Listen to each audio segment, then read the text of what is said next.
So we're halfway through the semi-finals of the World Magic Cup, and I'm at the news desk now. The news desk in Nice this time around was very, very public. Anyone could just wander up, be within about 4 feet of my back, which was very disconcerting for all the people who want to actually slip a knife between my ribs and end it.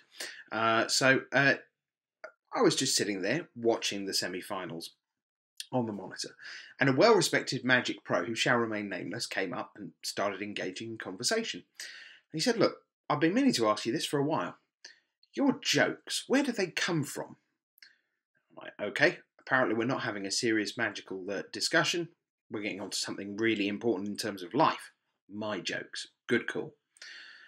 And I said, "Well, what do you mean, where do they come from?" And he said, "Well, English isn't my first language, so I don't really get the jokes. I'm too slow for them. You say them, or someone says them, and people laugh, and then I kind of piece it all together 4 or 5 seconds later. Oh, the same word but spelt differently. Yes, I see. That gives it a completely different meaning now. Right, yes, oh, that's clever and funny." So he said, "So how do you do it? Do you sit there and decide to work them out?" Um, and I said, "Well, no, actually, it's literally the way I see the world." So, as an example, I see the world a lot in numbers. Uh, I've never got on an elevator without looking to see how many floors there are. Uh, Remind me to do the joke about Hilbert's Hotel at some point, but not today. We've got infinite time for that, I guess. Anyway, um, I always walk up and down stairs, mostly down, because up's hard work, and I count the stairs, and I wonder what they divide by. So if there are 39 steps, that's three lots of 13.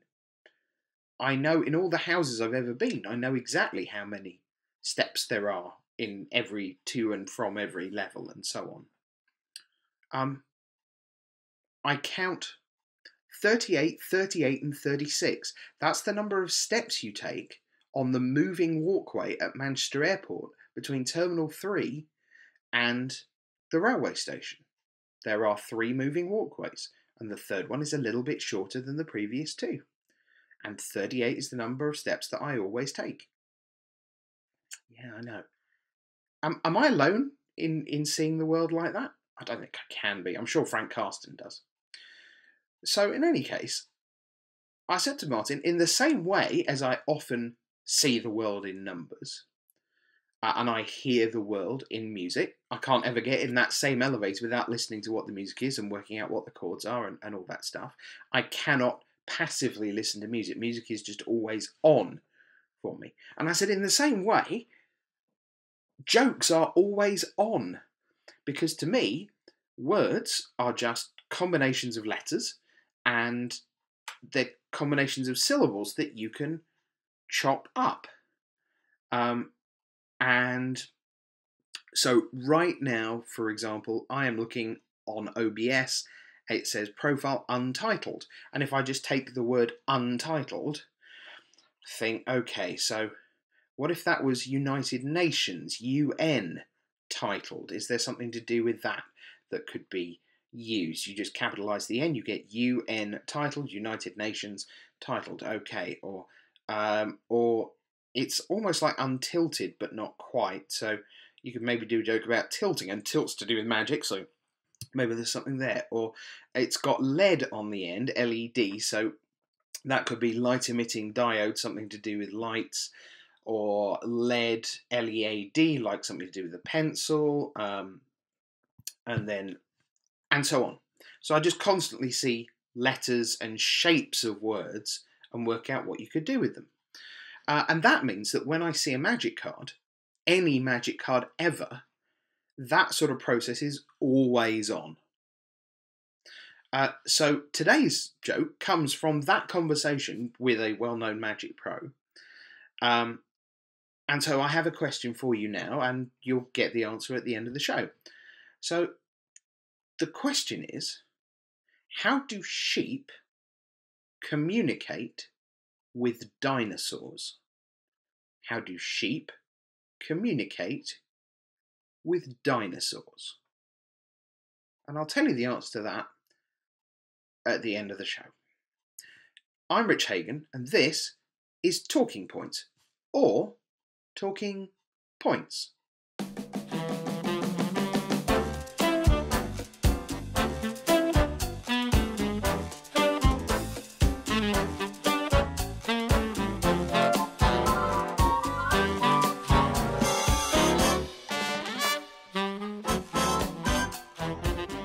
Yes, hello everyone. Welcome to episode 1, 2, 3, 4, 5, count it, 5 of Talking Points, or Talking Points. With me, your host, Rich Hagon. As you can tell by the lovely green screen behind me, or greenish screen behind me, we are in the fabulous entertainment capital of the world that is Gainsborough in the United Kingdom for approximately, dear Lord, about another 4 hours before I get on another plane to go to Oklahoma City. And at the end of the show, we'll talk a little bit about Oklahoma City and we'll talk a little bit about Madrid, because those are the two events next week, because the world of magic, it never, ever stops, except possibly on Christmas Day.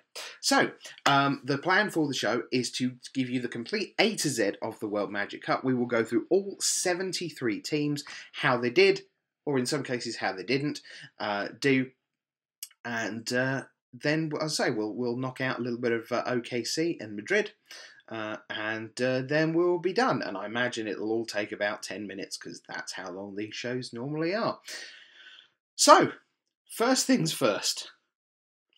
I love a story that starts like this, and it carries on like this, and it looks like this straight line is where it's going, and then you get a little clue that maybe it's going to veer off slightly, and then it comes back on course, and you think, oh, okay, yeah, I know exactly what this story's about. And then just before it gets there, and it's gone. Those are the best stories. And I have a story that goes like this.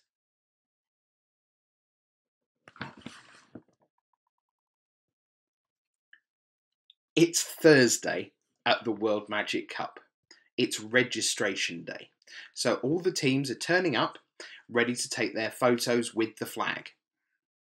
It's always a little bit chaotic, even though there's a great system in place, because there's a lot of languages flying about, a lot of excitement flying about, a lot of missing passports flying about, and everyone has to get registered and get in the right seat and all that good stuff. So I'm out in the lobby watching teams arrive, and a player on one of the lesser known teams, that's a euphemism for I still don't know what country they're from, walks in and says to someone in a magic shirt, I would like to talk to someone from Wizards of the Coast. Okay, so they go and find someone from Wizards of the Coast. Hello, he says. My name is, and I'm from, me. Person and country have been redacted to protect the guilty. Hello, from, says Wizards of the Coast representative. How can I help you? I have a question, says said player. And my question is, tomorrow, during the matches, do I have to wear a shirt? Just think about that for a moment. What do you think this conversation's about? You might think this is a conversation about wearing a shirt. That's what I thought. That's what the poor Wizards person thought too. Let's carry on, shall we? Wizards person, hold on a moment, let me get back to you. Wizards person totters away. Chat in the background. Player, who's asked whether he needs to wear a shirt the next day, waits patiently. Wizards of the Coast representative returns to player. I'm very, very sorry, you're going to have to wear a shirt tomorrow. Player says, thank you very much. walks away, goes into the restroom, comes out for the national team photo 1 minute later, not wearing pants, but in a loincloth.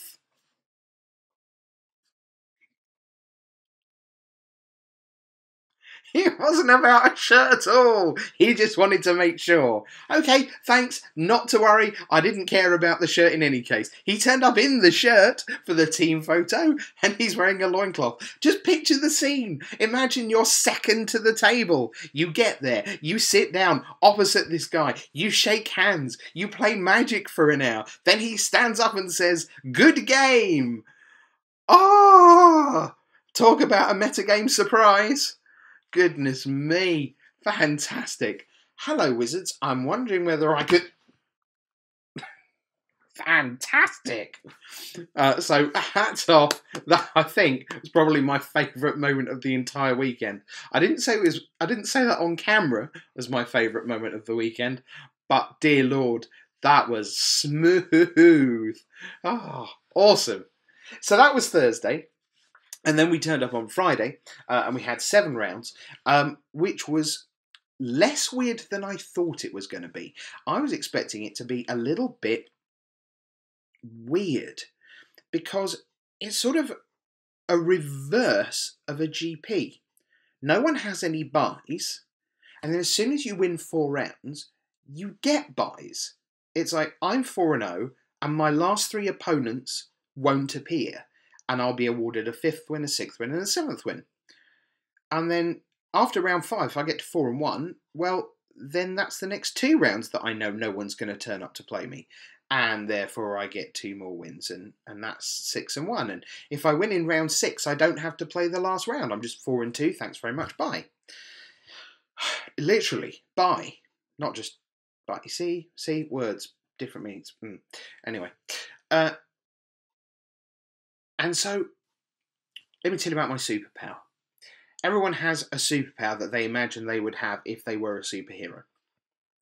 Mine is air walls. Air walls are what some convention centres have to divide massive rooms into smaller rooms. And why would I want air walls to be my superpower for good?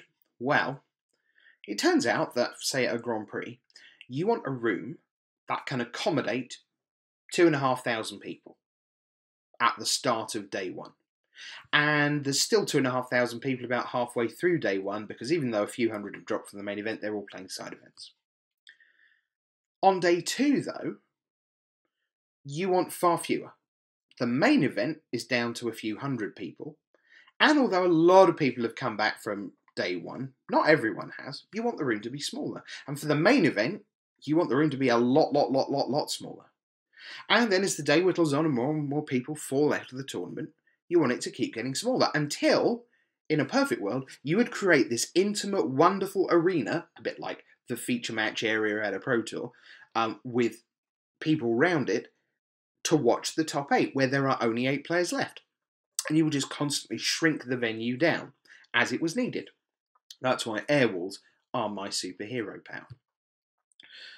But of course, sadly, I was a bit too busy to use my superhero powers in these, which meant that at the start of the day, we've got 219 people playing, 73 countries.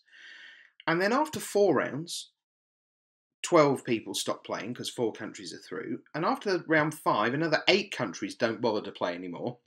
And after the 6th round, another 12 countries don't bother to play anymore because 24 of them are through. And a third of the room's empty. And it's still only tea time, and you don't get that at the Pro Tour because almost everyone on day 1 plays almost all the rounds. Sure, there's the occasional pro who's like at 1 and 6 and just goes, I'm not playing this last round. No, just kill me now. But by and large, everyone plays every round. And this just, as it got more interesting, it got smaller. And it was very strange. And then, of course, Saturday, the format dictates there's only 32 teams coming back. So the room that comfortably seats 250 now only needs to accommodate 96. And 2 rounds after that, you've got 8 O2 teams out the door. And a round later, another 4 get eliminated. And then suddenly you're down at lunchtime on Saturday only. Suddenly there's only 16 teams. less than 50 players are left in the tournament. 2 hours after that, another 4 are gone. An hour after that, another 4 teams are gone. And then it's the top 8 on Sunday. So the room was never busy. And that's super weird and gave a very unnatural vibe to the whole thing. But worked pretty well overall. We ended up with 37 teams with a winning record, only 32 of which could advance from day one. We ended up, I believe, without any tie breaks on day 2, which is just as well, because the tie break system was quite complicated. It involved, well, offshore accounts were in there, number of fairy godmothers, the number of magic sets since you started playing was definitely a tiebreak in there, and also types of breakfast cereal beginning with X was one of the tiebreaks. It went pretty deep, let's say, because there were no draws allowed on day 2. There were allowed on day 1, and we had some. Oh yes, we did. So 73 countries made it in, which in and of itself is a major triumph that representatives of 73 countries could turn up. And also, well done. Remember, in previous years, we've had 4 people on the team. This time around, just the 3. So no coaches, no one player sitting out for 3 rounds at a time or whatever. And that meant that if you were going to play as a team of 3, all 3 of you needed to have your passport and your visa and all your inoculations or whatever it was you needed to get into France. And all 73 countries did it. There were no teams of 2, at least not to start with. Oops. So great stuff. 73 made the start line.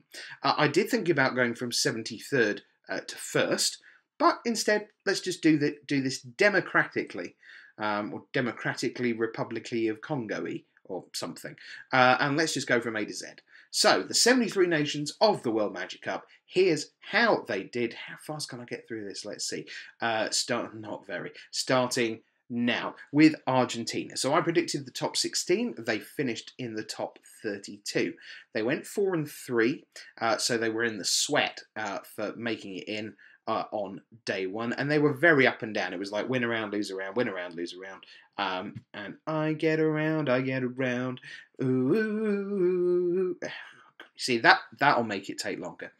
They made it into the top 32, and then lost to Bulgaria, and that's I think where they really lost the World Magic Cup for them, because really Luis Salvato, Ariel Naj, Pedro de Diego shouldn't be losing to Uruguay, to Bulgaria. They do lose to Bulgaria, and that sets up a lose and out match, or as we call it, an elimination match against Spain. And so you had Luis Salvato up against Javier Dominguez. I don't think either of those nations would have been happy to be in an elimination match against the other one, but it was Spain who won, and so as a result, Argentina out in 32nd place.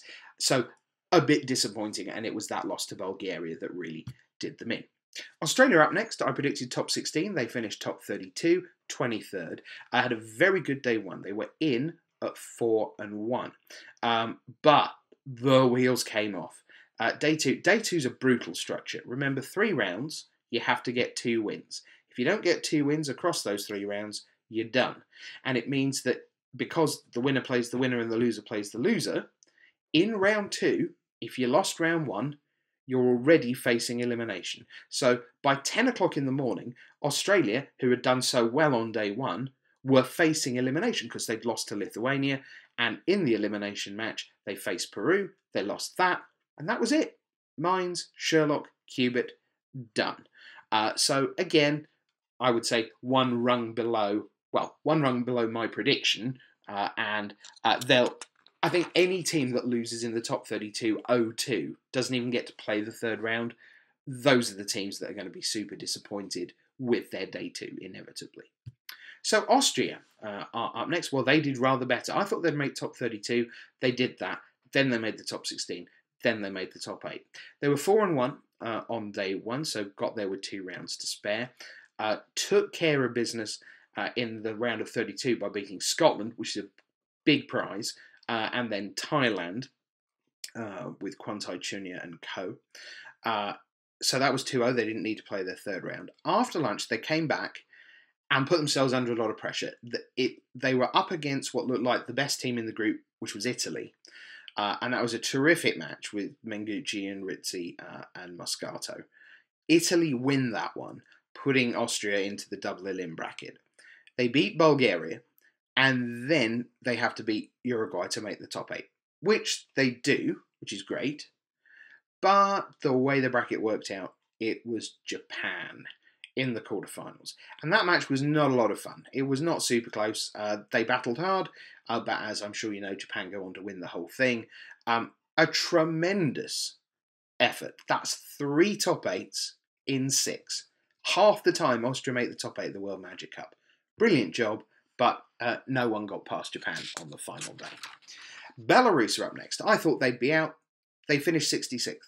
Pavel Mierzwedzki, Anton Volodovich, Alexander Beslavsky, they had 1 win. That's 1 win more than exactly one team. There were a bunch of teams who had 1 win. I'm glad they got their 1 win. They were 4th last year, and incredible that they've had 4 out of 5 previous day 2 appearances. They couldn't make it a 6th and were never in it. Belgium are up next. I thought they'd make the top 8. I thought they were really, really good. They finished 9th. Started out brilliantly. Peter Viren, Christoph van Holzbeck, Jeffrey Suron, Pro Tour London champion, 4-0 on day 1. Then they put themselves under the gun, and they did this twice. First, they lose to Poland in the top 32. So now they're in double elim. They beat Malaysia in the 0-1 bracket, and that sets up what was actually a really good match against England in the decider to see who advanced to the top 16. Poland make it through. Then they go into the round of 16. They start with Japan, so shocker, they lose. So once again, they have to go win-win. They beat Lithuania, and then it's even Flock and the Slovak Republic to see who makes it into the top 8. Well, Slovakia win that one, and so at that point, Belgium are out. They're out in 9th.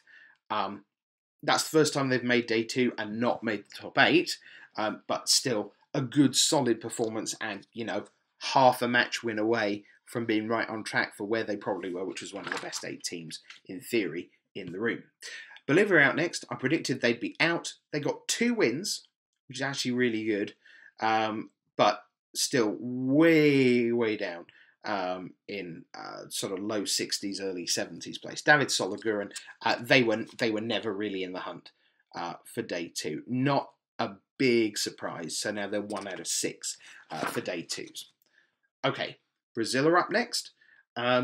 You'd think I'd have a lot to say on this. I don't. I thought they'd make the top 8. They're the only team in history to have 3 Pro Tour champions in the lineup.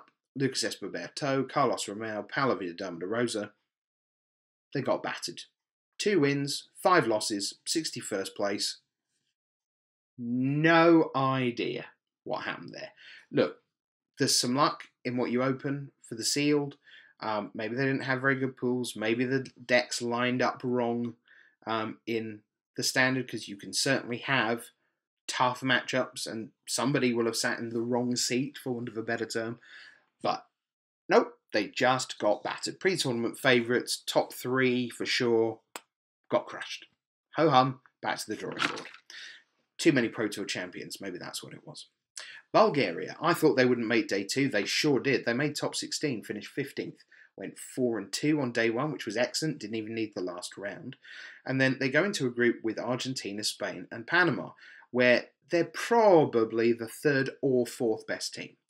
So when they beat Argentina, fantastic news. Now they need 1 win out of 2. They lose to Panama, who were the big surprise in that group. And then they're confronted with Spain to make it to the top 16. So Javier Dominguez and co, they win. Outstanding. That puts them into the top 16. And that's where they're done. They lose to Uruguay. And then in the losing bracket, they face the most excellent team of Austrians, with Elias Klocker and Schrenk and Oliver Polat-Rotman, of course. So Uruguay and Austria take care of business. But 12th last year, that was their first ever day 2. 15th this year, top 16 back-to-back years. That's tremendous for Bulgaria. So very much one of the success stories of the weekend. Unlike, do you see that link there? Canada. Oof. So Yeah. Should go far, I said. Top 8, I said. 1 win and 72nd place, they said. I did like, I don't know whether you've seen it, I don't think I've got it right here, but the playmat features Jace with his head on his knees sitting on the beach. They kind of recreated that shot with Lucas Xiao sort of sitting on the beach and he's going, well, that didn't go very well, did it? Look, Eduardo Sancho, Lucas Xiao, Cal Thompson, they were a very good squad. They just couldn't win any games of Magic ever. So, 72nd, only one team behind them. We'll have to wait a long time before we talk about them. Chile is up next. I thought they'd be out. They were. But 49th place, 3 and 4, is actually not terrible. 1 win out of the virtual tie, depending where you get your 4th win for day 2. So I don't think Chile have got anything to be ashamed of with 3 and 4. China up next. I thought they'd make top 32. Yes, they did. And the 16 and the top 8. Brilliant job. Now, you couldn't really tell that on day 1. They went 4 and 2 there. And then when they come into the pool, they've got quite a decent bunch against them. And they start out by losing, as you'd expect, really, against Martin User and the two Thomases for the Czech Republic. They beat Hungary, and then this becomes the first group that we see where you get a rematch within the group, because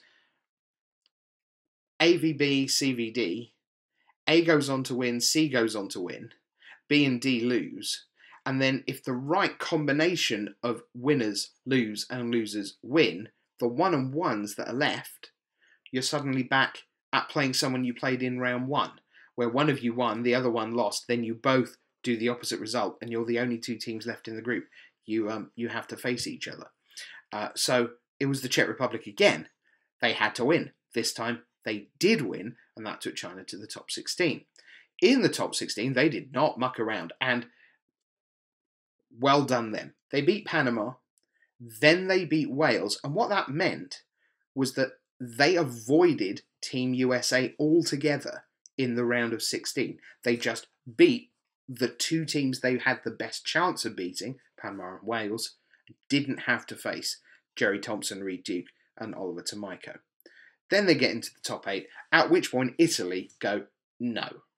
Thanks for trying, but no. We are Italy, we're in our 3rd top 8 in a row, and no.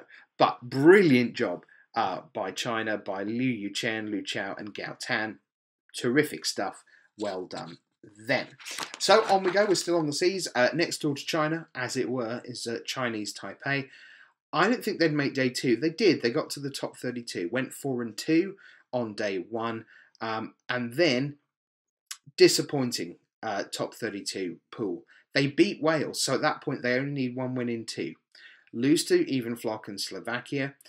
And then it's Wales again in the rematch. This time, when it counts, Wales win and advance. So Chinese Taipei, 25th place. Nothing wrong with that at all. That's 5 of 6 day 2s for them. Colombia, I thought they'd be out. They were. But they went 4 and 3 and were actually in 34th place. So only 1 team ahead of them who didn't make it in on tie breaks. And we'll talk about them quite soon because they begin with D. So although they didn't make a 3rd day 2, I thought that was a really strong performance. So well done, Camilo Neo, Santiago Hernandez, and Camilo Urrego. 4 and 3 is a good job for Colombia. Costa Rica, I thought they'd be out. They were 3 and 4 though. Again, perfectly reasonable performance. Marino Donato and the team, they finished 48th. I don't think 3 and 4 is anything to be ashamed of if you're Costa Rican. I thought Croatia would make the top 32. They missed out. They were 3 and 4. They were in 45th place. Not a lot to say, really. I was surprised because Vieran Horvat and Tony Portolan are very good. Didn't know much about Vladimir Ivanovic. He was in his first Premier event. But they will have expected day 2. They were a win shy of that. Bit disappointing, but not dramatically so. Cyprus, I had them as out. They were. Again, 3 and 4, though. 47th place, 2/3 down the pack. I don't think that's too bad at all. Daniel Antonio, this is one of the teams that's never made day 2, so that continues to be the goal for Antonio, who's played in a ton of these team events. So I imagine we'll see him next year, and the quest for a day 2 continues for Cyprus. Czech Republic. I had them at top 32. That's where they finished. They were 17th. 4-1 was, I would say, a 1 win better than anticipated. They got out of day 1 with 2 rounds to spare, so that was great. And then the surprise was that they didn't advance from their top 32 pod. They beat China, but then they lost to Uruguay, and that was where the pairings arrive at the rematch, and it was China who advanced. Talked a good deal to Martin Hughes over the weekend, and it was interesting. We've had coaches in the past. The fourth member of the team gets to sit wherever they want in between A, B, or C and just talk with the players. It was clear, and not just Martin, but a load of the best players in the team were very taxed by trying to help what was going on in the other matches, much more so than in previous years. And one lesson I'm taking away from this year is that it is much harder to rely on the expertise of one of your truly excellent players. Teams that are what I might call 1+2, which this is. Thomas Langer and Thomas Gierkau have 2 Pro Tours between them. Although Thomas Langer does have a Grand Prix top 8. But they're very clearly 1 pro plus 2 players. Whereas USA, for example, are 2 pros, Reed Duke, Jerry Thompson, plus a player. And Oliver Tomiko is very good as well. But they definitely didn't just have one central brain, if you like. And Martin User was one of those 1+2 teams. And in the end, there's only so much you can do. No disrespect to the 2 Thomases, but it was noticeable that a lot of teams felt that their central pro just couldn't keep track of enough sometimes. So anyway, I thought they'd make top 32. They did. They were 17th. Surprise in the end, because their group looked quite reasonable, they didn't make it out. Now Denmark, they won in the room in Nice in 2014. I thought they'd make top 32 again. I didn't think their team was outstanding. But they only managed 2 wins. They finished 59th. That is a very miserable day 1 for Denmark. Dominican Republic, so this is one of my sort of punts. I thought, I'll take a gamble here. I think they might make top 32.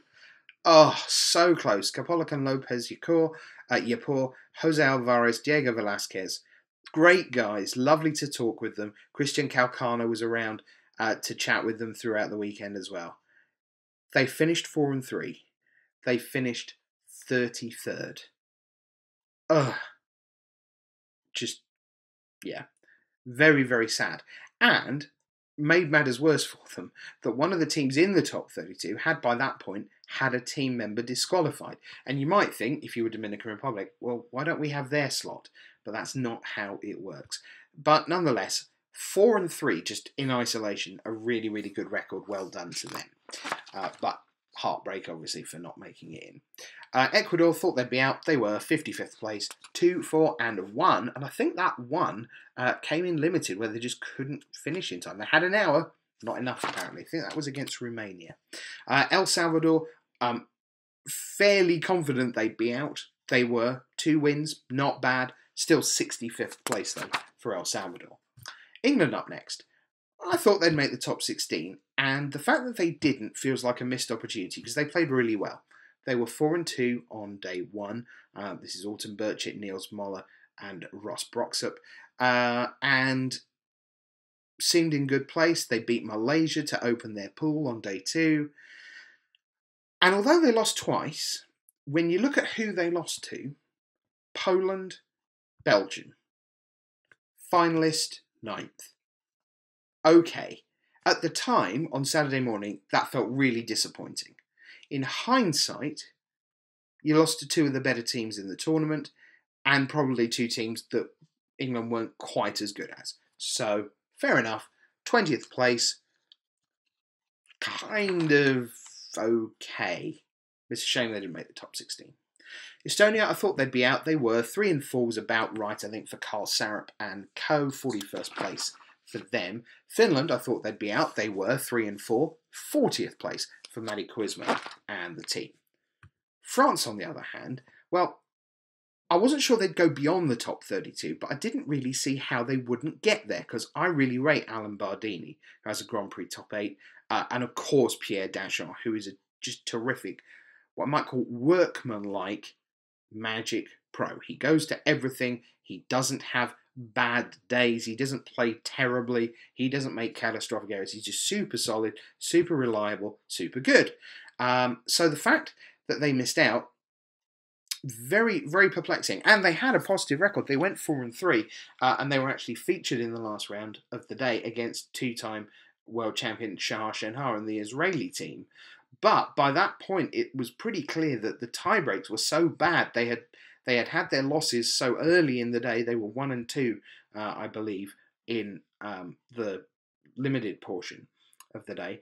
They just couldn't get it done. They ran out of rounds. They went 4-3, 37th place, 5 positions out of my top 32 prediction, and they will be very, very sad that they ran out of rounds, because they are over a number of rounds. They're just better than 37th in this field. Next up, it's Germany. I thought they'd make day 2. They did. They made day 3. They almost made it to the final. What a great run. 4-0 on day 1, so that was the perfect record. Then they come back on day 2. They beat Guatemala. Sure, you'd expect that. So now they're 5-0 on the weekend. Then they beat USA. 6-0 on the weekend. They don't have to play in the last round. They've currently played 6 of the 10 rounds. Outstanding work. Then they come back. They beat Philippines. That's them now 7-0 on the weekend. Then they lose to Poland, so that's their first loss. So now they have to replay the Philippines to get to the top 16. They play them. They beat them out to make it to the top 8. So they beat the Philippines. Into the top 8 they go. They play Slovakia, which looked like the pick of the top 8. Great job. They beat Slovakia there. And then in the semi-finals, it's Poland's time again, who they lost to in the top 16. And Poland beat them again. Now, I can't feel too sorry for Mark Tobias, because he was 9th last year and devastated. And he was 3rd this year and presumably really quite happy. And well done to Philip Krieger and Moritz Templin as well. A tremendous job. That is their first top 8 at the World Magic Cup. I thought they were superb throughout, and a real team, a unit of 3 people helping each other out, not just strategically, but very definitely in the sort of, well, emotionally, if you like. Greece, I thought they'd make the top 32. Defending champions, Makis Matsoukas, Lefteris Kotsialis, and Yannis Kontouris. They went 4-3, but it was not enough. They had run out of tie-break time. So they finished 35th. Defending champions gone on day 1. Guatemala, I thought would be out on day 1. They weren't. Great job. Well done them. Yes. Now, they were 6th in 2015. The big surprises there. Fernando Jose Juarez Oliva was the captain. He led them to 4-3. And they had their wins early enough that 4-3 was good enough. 29th, they make it in. Then they're in a pool where they basically needed one huge result. They were in a pool with Ireland, who by that time had already got someone DQ'd. Germany and USA. Well, they did beat Ireland, 2-man Ireland, but they lost to Germany in round 1. They lost the win and into USA. Well, of course they did. I mean, that would have been a shocker for the ages. Guatemala is not meant to beat USA at Magic. Let's be honest. So the fact they made day 2 at all, great job. Hong Kong, one of the biggest disappointments from my perspective. I had them in the top 16. They had 2 wins all day on day 1. Finished 57th. Yan Wing Chun, Andy Chan, and Wan Hok Chun Anson. Very disappointing. Hungary, also very disappointing, though a lot further up the chain. I thought they'd make the top 8. They finished 22nd. Good day 1, 4-1. Everything seemed in place. They're in a reasonable pool to start day 2. But then they lose to Uruguay, they lose to China, and they're done. They don't even get to play the 3rd match. And Hungary are out. They finished 22nd. And again, 11 o'clock in the morning on Saturday, you're looking at each other going, how did that happen? We're out. We're done. Right, we've got the whole day to go sightsee around the French Riviera. Boo. So disappointment for Hungary. Iceland, I thought they'd be out. They were 53rd place, 3-4. Nothing wrong with 3-4 in this field. So well done for the Reykjavikians, if they come from the capital. Iceland 3 and 4, but didn't make day 2. I had Indonesia out. This is one of the teams that had just one win. They finished 71st. Aziz Ripat, Billy Negrua, Evnu Suryadi. I think they had a good time, but they didn't have a lot of good results. They win one match and they're in the bottom 3. Ireland. Sigh. I thought they met top 32. They did. They finished 30th. Good day 1, 4 and 2, but in the dying moments of day 1, they get one of their team disqualified. Now, again, Dominican Republic asking, how come we don't get their slot in the top 32? You would ask that if you were 33rd. And the answer is, it's like soccer. Soccer's an 11-a-side game. This is a 3-a-side game. If you get someone sent off, well, you've still got 2 players or 10 players to finish out the rest of the match. So Ireland were in this position where they sat down every round, having lost the 3rd match 2-0. But if they could win both of their matches, well, that's a 2-1 victory. So they weren't done. They lose to USA in round 1. Then they lost to Guatemala, and that was the 2 of them done. I don't know anything about the DQ, so I don't have a view on it. Sometimes in the World Magic Cup, you get inexperienced players who make genuine mistakes that are grievous enough to demand the DQ.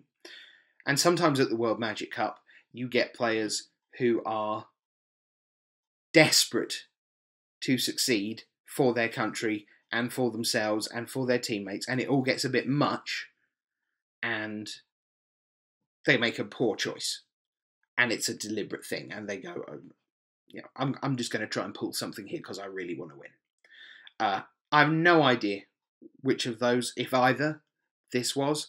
Of course, could be a mistake, and maybe a DQ wasn't warranted. That's also always a possibility.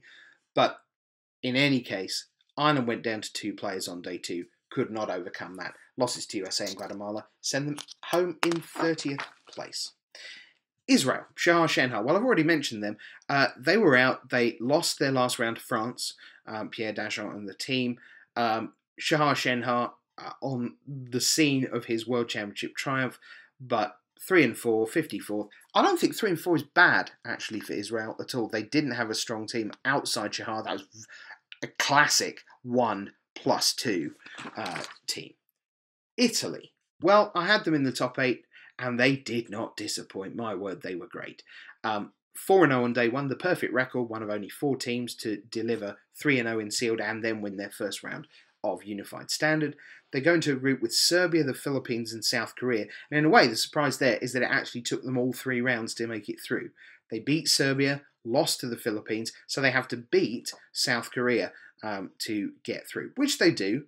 And then they're much more impressive in the top 16. Beat Austria, big result there. Beat Uruguay, 2-0, done and dusted. Home we go. Come back the next day. Quarterfinals. Who have we got? It's China. That's a great matchup. China, in theory, were clearly the least accomplished of the top 8. So you get China in the quarterfinal, you get the great draw, and you take it and run with it. Beat China in the quarterfinals. Set up. Wow, what a clash. Italy against Japan. Wonderful, wonderful magic. In the end, though, of course, Japan advanced. So, top 4 for Italy. That's 3 top 8s in a row for them. 3 top 8s in a row for Andrea Mengucci. He's becoming almost the face of the World Magic Cup.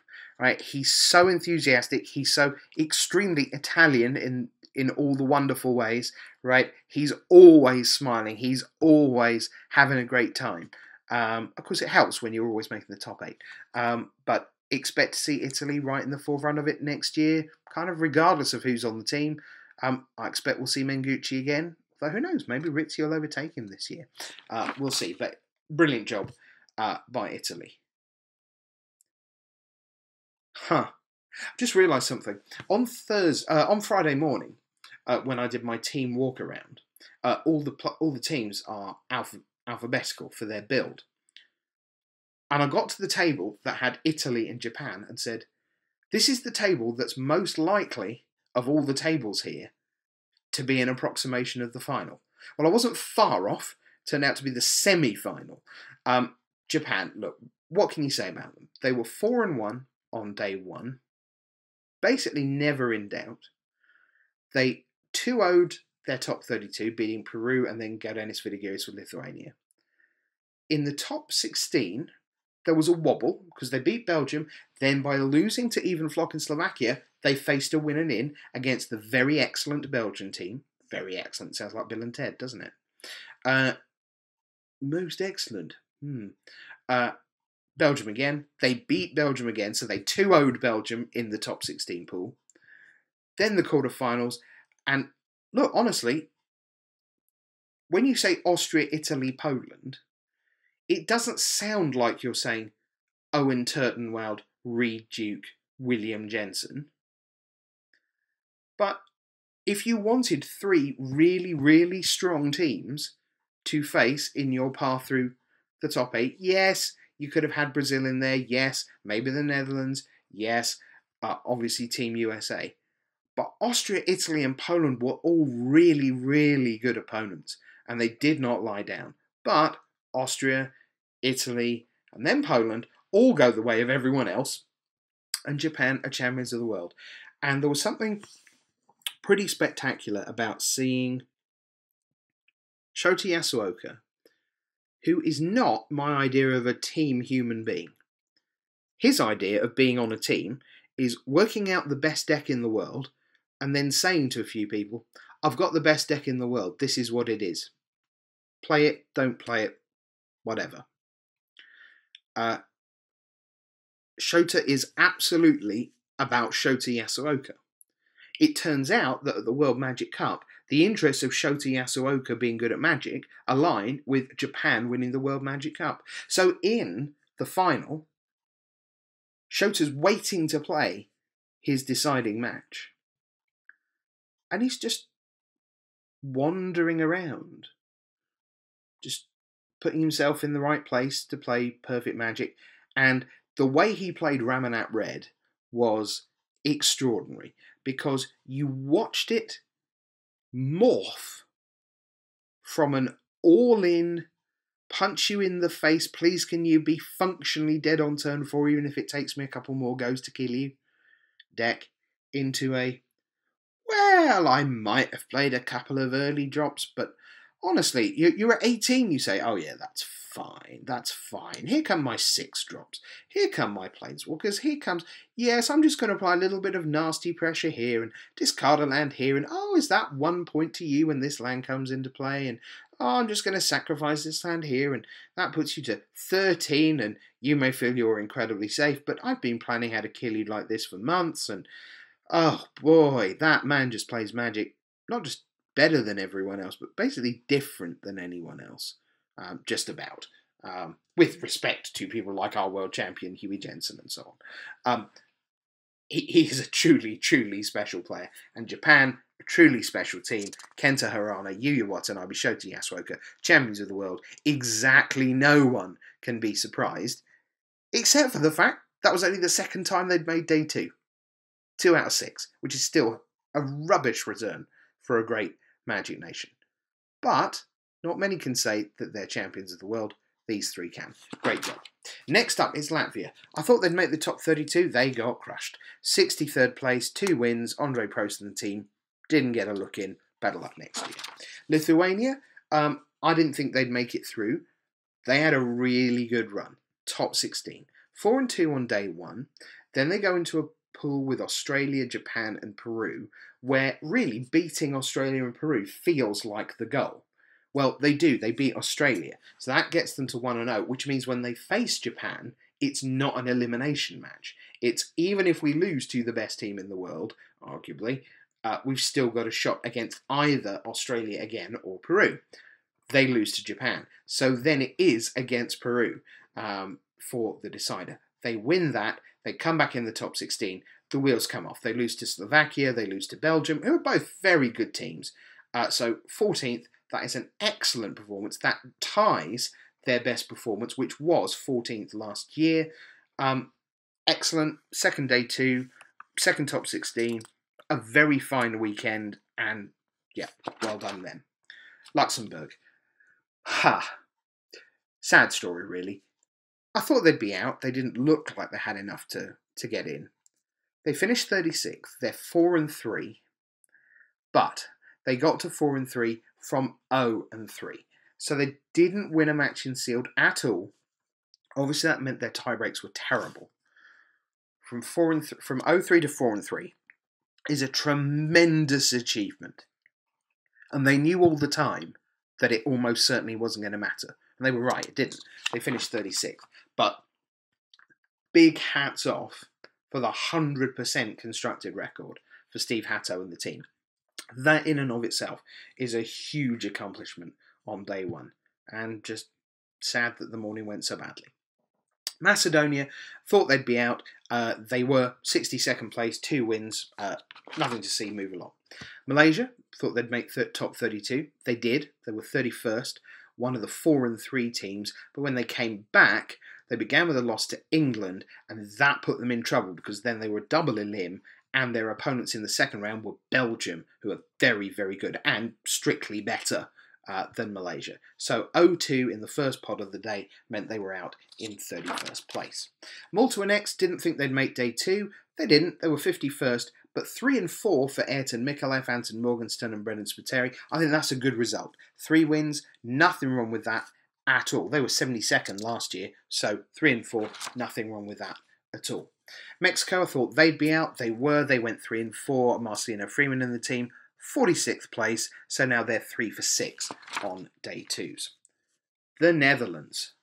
Oh dear. Oh no. I thought they were going to make the top 8. 1 match win, 69th place. Thomas Hendricks, Kevin Grove, Dan Prout.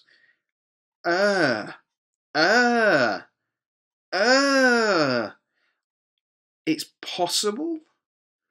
I mean, Brazil were out at 2-5. I think this is probably the actual most disappointing result for any team. Think so. Maybe someone else will creep into that discussion. It feels to me like certainly on the Hagonometer, the prediction of top 8 up here and 69th down here. Oh dear. So Netherlands gone. New Zealand, I thought they'd be gone. 3-4, 43rd place. Never really in the hunt. Yeah, not much to say on New Zealand. I do have something to say on Northern Ireland. Poor Northern Ireland. They finished 50th, out, as I thought, 3-4. Dean Convery, DJ Carson, Simon Carmichael came in. Only 6 teams, remember, had never made day 2, one of whom was Northern Ireland. They were at 3-2 with 2 rounds to go. Realistically, a win in either of the last rounds would have been enough, even on tie breaks at 4-3, to make it in. So they go lose, 3-4, 50th place, 0 for 6 on day 2s. Very, very disappointing. And I'm sure that they will have felt those 2 losses very keenly. So commiserations to them. The quest for day 2 continues. Norway didn't look like they had much of a squad this time, and that's kind of how it played out. They finished 58th. They had 2 wins. Panama, meanwhile, okay, this is one of the teams of the tournament. I thought they'd be out. They finished 10th. They went 4-1 on day 1, which in itself was remarkable. Even more remarkable was what they did in pool play, because there you'd think, well, the good teams would start congregating. They were in a pool with Spain, Bulgaria and Argentina. First, they beat Spain, which is a mental achievement. Great job. And then they beat Bulgaria, meaning they don't even have to play in the deciding round. They're through to the top 16. They lose to China, which in hindsight is the big, bad news, because that was the last match of the round. They were going so deep into extra turns and into tiebreak land and so on. We knew that the winner would obviously have a match to lose still, would have a win and in, and then another win and in potentially, and that the loser would face Team USA, because USA had already lost to Wales in the first round. So as we were watching the end of Panama, for the end of Panama-China, couldn't get it on camera sadly, we knew that USA was waiting for the losing team. That team was Panama. USA got rid of Guatemala earlier in an elimination match, and this time they get rid of Panama. So Panama end up in 10th place. That is a brilliant achievement. They made the top 8 last year, but ignoring that, 10th is still fantastic for Panama. Brilliant job by them, and congratulations. Paraguay, I didn't think would make day 2. They did. They went 4-2, and they ended up in 24th place. They beat Scotland to eliminate them in the middle match of pool play, but the Thailand team were just too strong. They played them twice in rounds 1 and then in the elimination match in round 3, and they just couldn't get it done. They lost twice to Thailand, and that was enough to put them out in 24th place. That's still a really big achievement for Paraguay. Peru, similarly, I didn't think they'd make day 2, but they went 4-3, and they had their wins early enough that the tiebreak stood up, so they were in at 4-3. Unsurprisingly, they, like everyone, lost to Japan, but then they beat Australia to eliminate Australia, which is a great result. So that set them up for the winning in against Lithuania. Gaudenis Vidigiris progressed from that, so that was the end of the road for Peru. But Francisco Cifuentes, look, they only had 1 out of 5 day 2s at this point. Now they've got 2. That's a really good result for Peru. Well done. Philippines. I didn't think they'd make day 2. Wow, they nearly went the distance. 11th place. Got in the last wave. They played the full day 1, 4-3. But when they came back for elimination play, take care of South Korea. Then they beat Italy in one of the great results of the day 2. So that puts them straight into the top 16. They lose to Germany, beat Thailand to set up a rematch against Germany, but Mark Tobias proves to be too strong. But Mike Rohn, brilliant captain, Jan Ang, Philip Christopher Rama III, well done to them. A top 16 is tremendous. Great job. Poland, well, I said top 16. Yes, and more, and more, and more. Second overall. 4-2 on day 1. They come back in the top 32 and beat Belgium and England. Those are 2 very good results. Excellent. Then they get into the top 16. They beat Thailand. Then they beat Germany. Brilliant result. Those are 4 rock-solid wins. And again, they've played the minimum magic on day 2. 2-0, wait a bit. 2-0, go home a bit. Fantastic. Come back. The quarterfinals are against Wales. That's winnable. They're probably favoured there. They win. Semi-finals, I know they've beaten them already, but it's Germany. Logically, they're in trouble. Germany looked great. Germany looked great all weekend. Poland beat Germany again. They get to the final. It's close. They really play their hearts out against Japan. They gave us a brilliant, brilliant run. What a wonderful, wonderful weekend for Poland. That's 4 of 5 day 2s. That's their second top 8.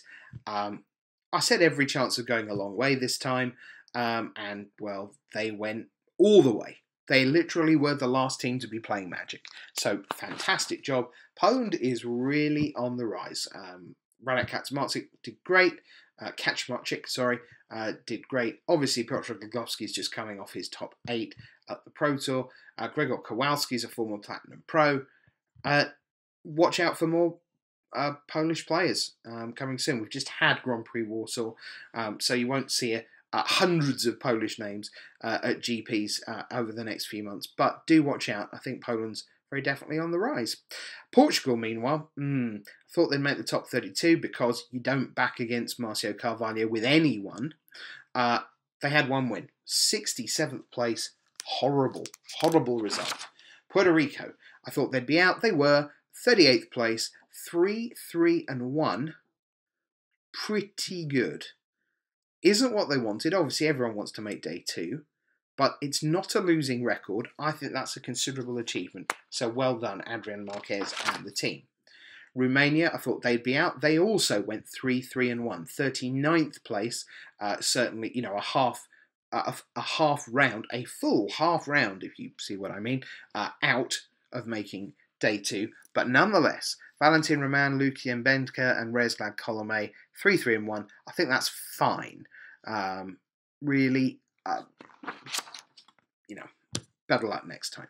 Russian Federation thought they'd be out. They were 3 and 4. They were in 52nd place. Never really in contention there. Only one of 6 now on day 2s. They're just not a European powerhouse.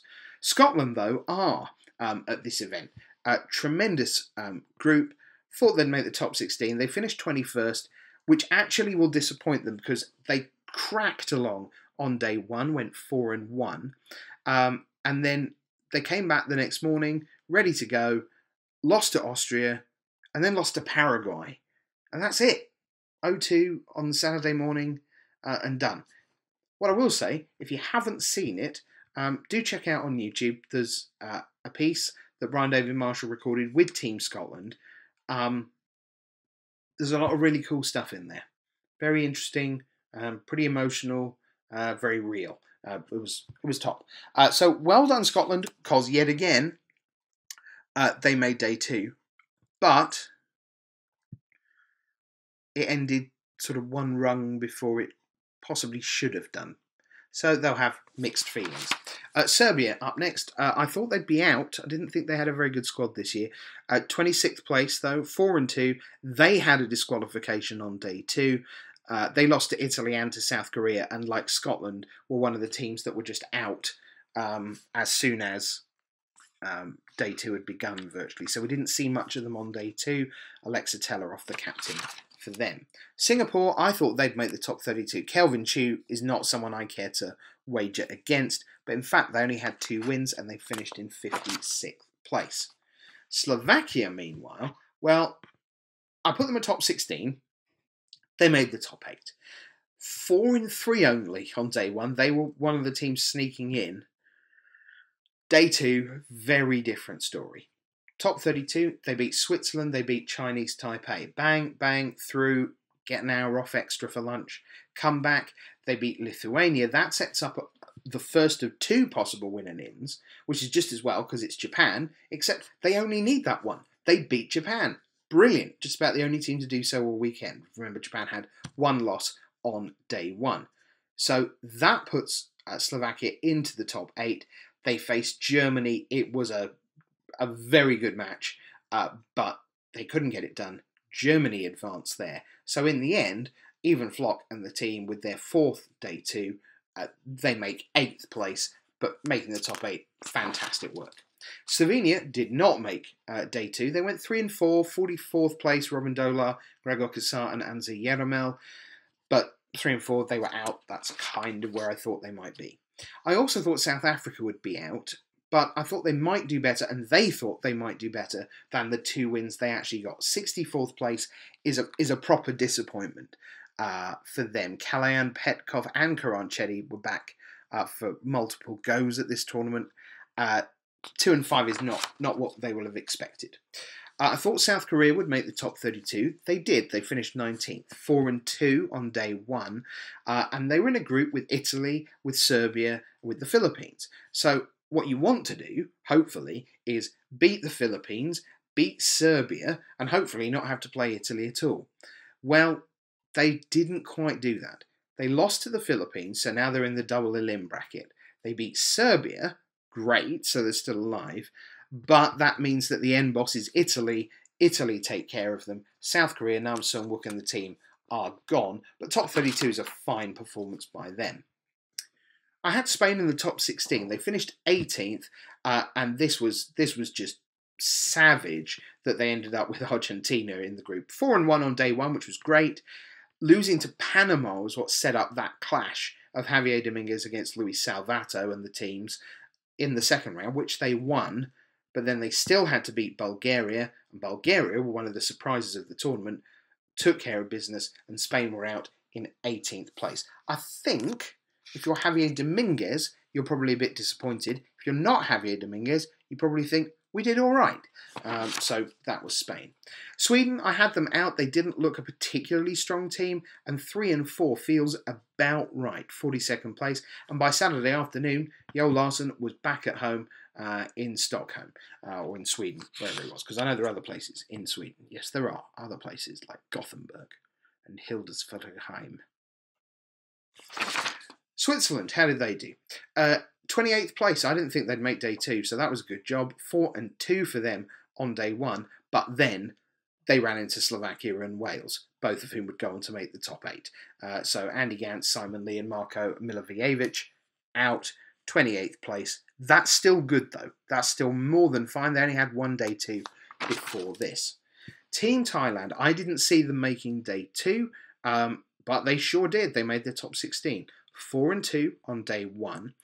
They lost to Austria in the middle match of the pool, but before and after that, they were able to beat Paraguay. So beating Paraguay twice got them into the top 16. Then more P's awaited. It was Poland and Philippines, and they lost to both of them. So top 16, a good job by them, and obviously, you can't come second every year, which they did in 2015. So a decent performance by Team Thailand. Turkey, Yusuf Kemal Veyfer, Kana Aktis, Cantaniel. I thought they'd be out. They were. They finished 60th. But talk about regional interaction. So they end up with 2 wins. But at 2 and 3, they're playing, I think it was Greece. And then they play Cyprus. And so it was all just this little sort of Mediterranean hub over the last couple of rounds. Yusuf Kemal Veyfer, the more I see of him, the more I like him. He just seems a tremendously positive, pleasant human being. He's very central to Turkish magic. They will obviously be very disappointed with 60th place. 3 out of 5 day 2s is now 3 out of 6. But they were, from what I can tell, they were one of the best teams to have an experience of playing against.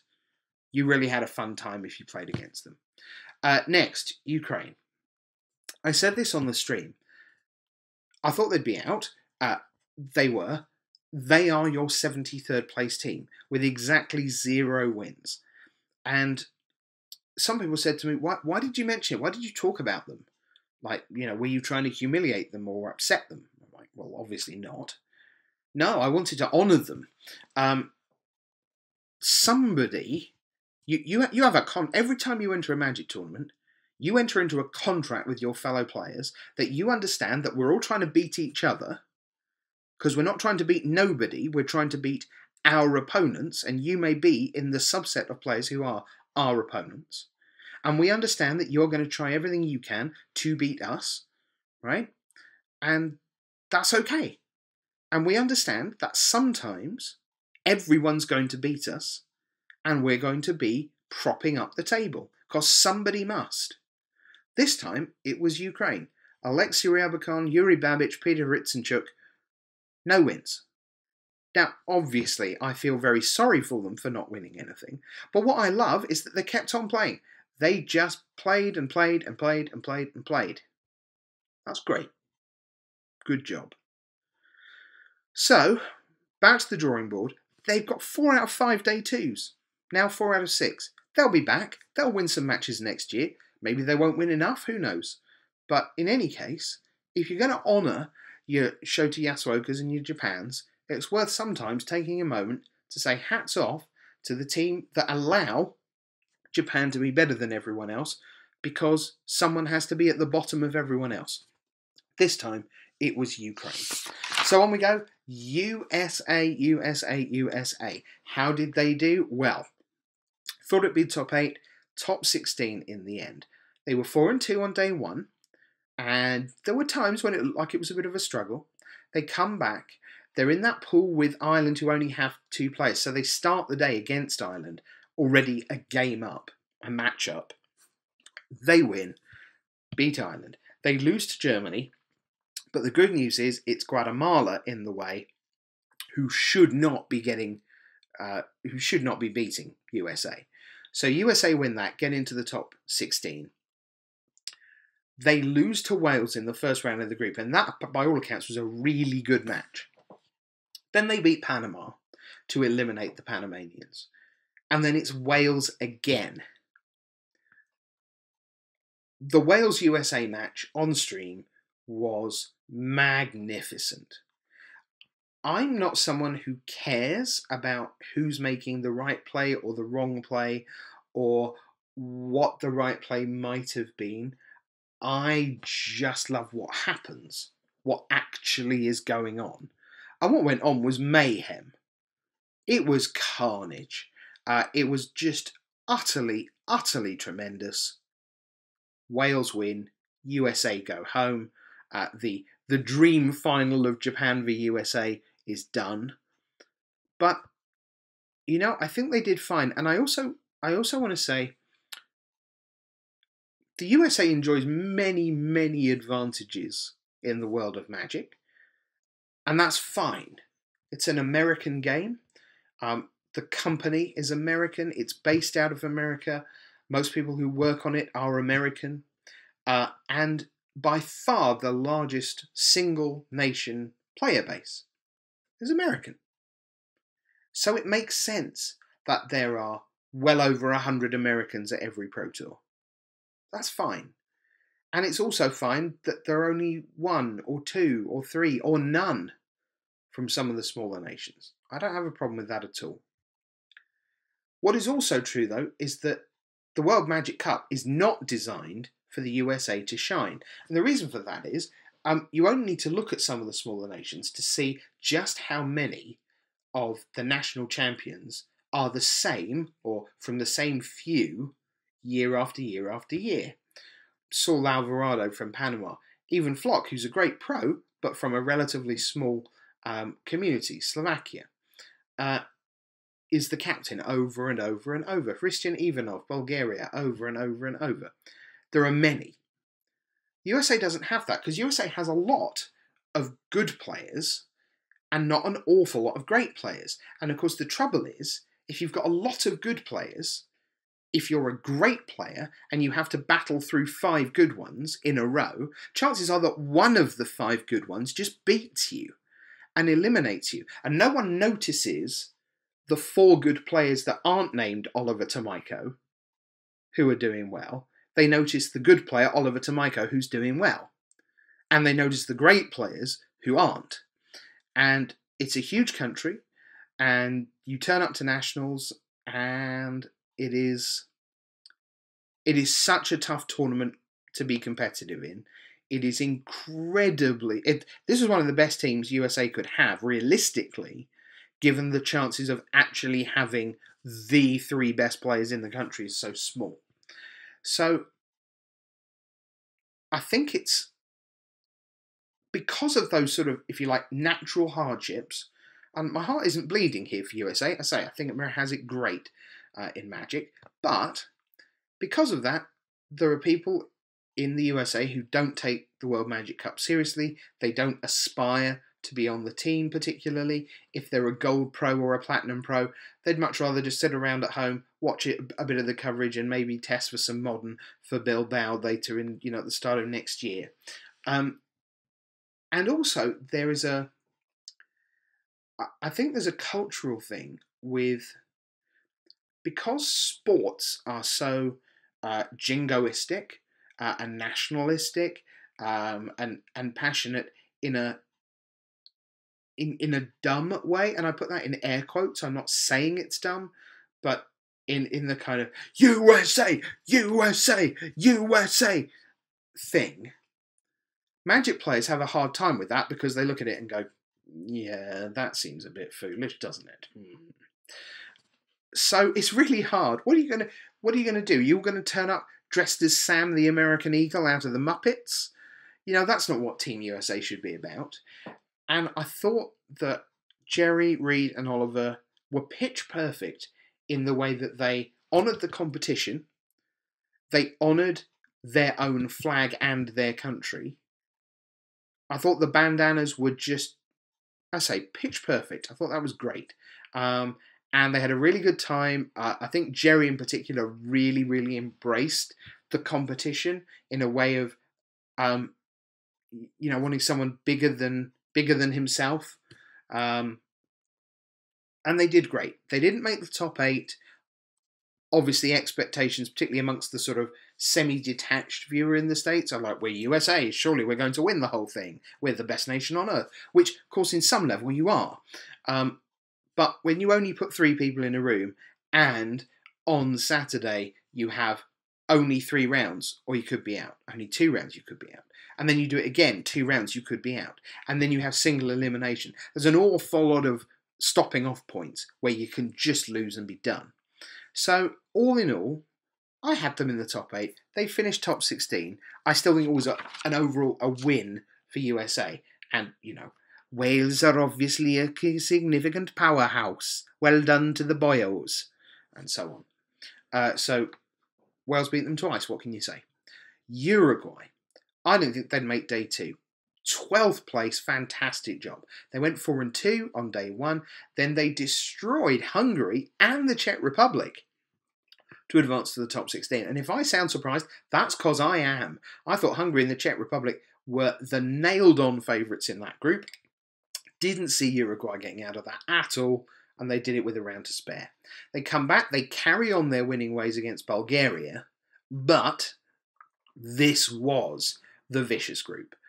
Italy were their middle match. They lose to them. Italy go on to the top 8. Then they lose to Austria. Austria go on to the top 8. Uruguay's done in 12th place. That is still a fantastic result for Uruguay. Absolutely brilliant. Venezuela. Didn't think they'd make it. 1 win. 68th place. That was grim. But someone has to be down there. Wales are up next. I thought they'd make the top 32. Yes. Spirit Award winners, 5th place, 4-0 on day 1, brilliant job.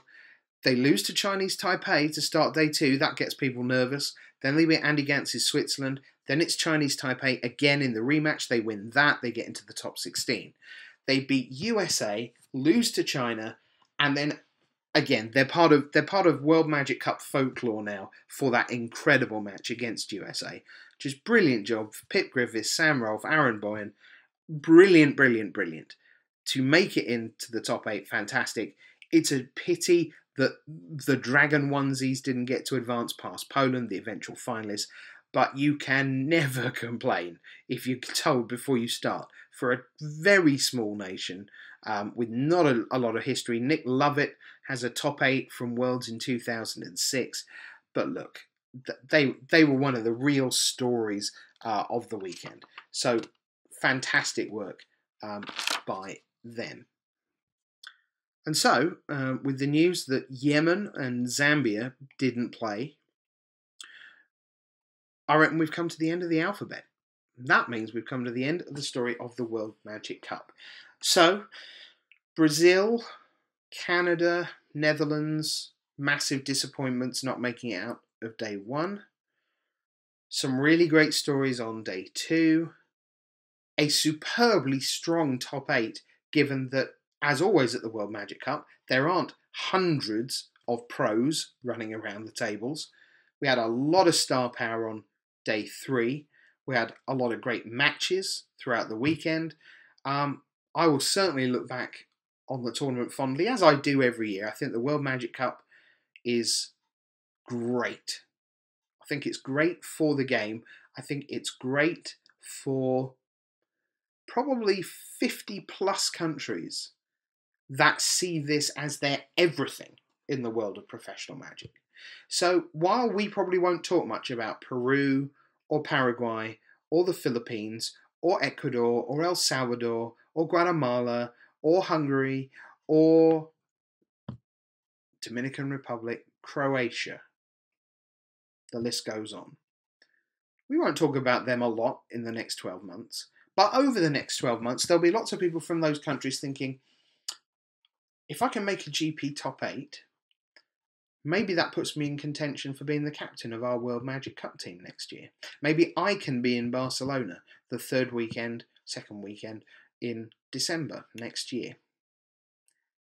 And that hope, that possibility of being part of something so immense, so glorious in its foolishness, amongst other things, is really important in a game that has mana flood and mana screw and bad matchups and never drawing the third land and so on. Because hope is a very precious thing.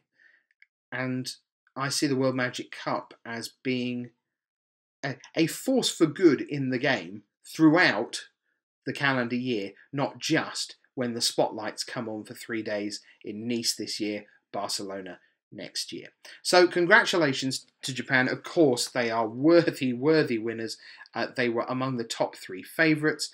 Brazil didn't make it out of day 1. USA didn't make it out of day 2. Japan didn't let anyone else make it out of day 3. And Kenta Hirano, Yu Watanabe, and Shota Yasuoka are your World Magic Cup champions for 2017. And brilliant job. So that puts the World Magic Cup to bed. So we're almost out of time here on the show. As I predicted, I was able to do all 73 teams in about 10 minutes. So what have we got coming up this week? Well, 2 similar but subtly different tournaments. In Madrid, in Spain, we have Team Unified Modern. So that's teams of 3, and in a slightly weird, not sure how this happened way, someone who I can tell you will be in Madrid is Reed Duke. And Reed Duke, I think, is playing with Andre Strasky and Joel Larson, which is a hell of a transatlantic team. So I can't wait to see how they do there. So, of course, you can't play multiple copies of the same deck. Meanwhile, I'll be on a plane later today to Oklahoma City, where we play straight Modern, just you against the world. Now, Piotr Glogowski played blue-white cycling at the World Magic Cup, and there was a lot of comparison with how he plays Lantern Control, because that's what he plays in Modern, and I will be very disappointed if he's not in Madrid, or indeed Oklahoma City, playing Lantern Control.